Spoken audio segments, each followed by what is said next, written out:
Okubala essuula 24 olunyiriri olusooka okutuuka ku lusembayo.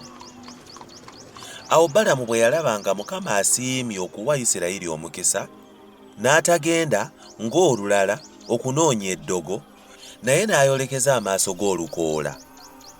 Balamu n'ayimusa amaaso ge n'alaba Isirayiri ng'atudde ng'ebika byabwe bwe byali. Omwoyo gwa Katonda ne gumuggyako. N'agera olugero lwe n'ayogera nti, Balamu mutabani wa Byoli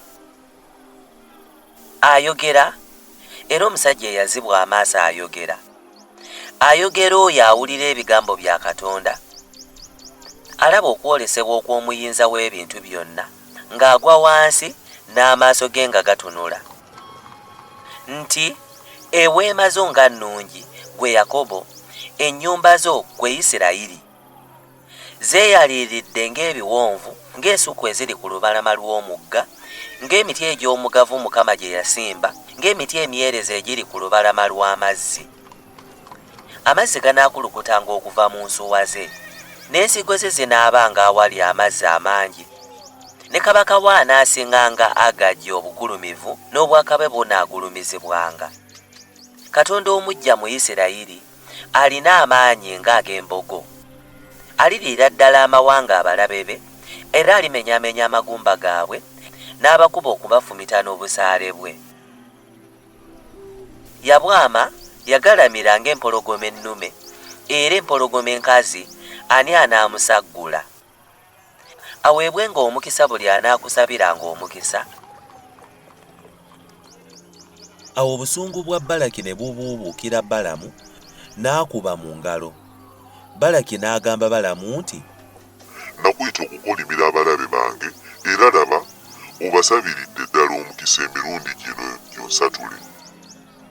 Kale nno dduka oddeyo ewuwo, mbadde njagala okukukuza obeere n'ekitiibwa kingi nnyo, naye laba Mukama akuziyizza okuba n'ekitiibwa.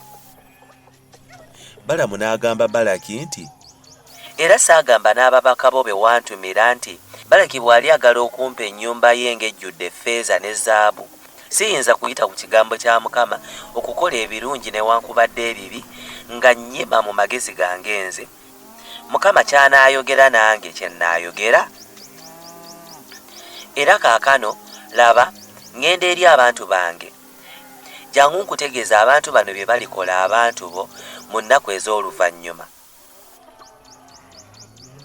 N'agera olugero lwe n'ayogera nti, Balamu mutabani wa Byoli ayogera, era omusajja eyazibwa amaaso ayogera. Oyo ayogera awulira ebigambo bya Katonda, era amanyi okumanya kw'oyo ali waggulu ennyo, alaba okwolesebwa okw'omuyinza w'ebintu byonna, ng'agwa wansi n'amaaso ge nga gatunula.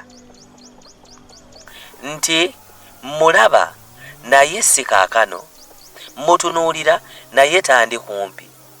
Muliva emmunyeenye mu Yakobo, n'omuggo ogw'abakabaka guliyimuka mu Isirayiri, gulikubira ddala ensonda za Mowaabu, gulimenyera ddala abaana bonna ab'oluyoogaano.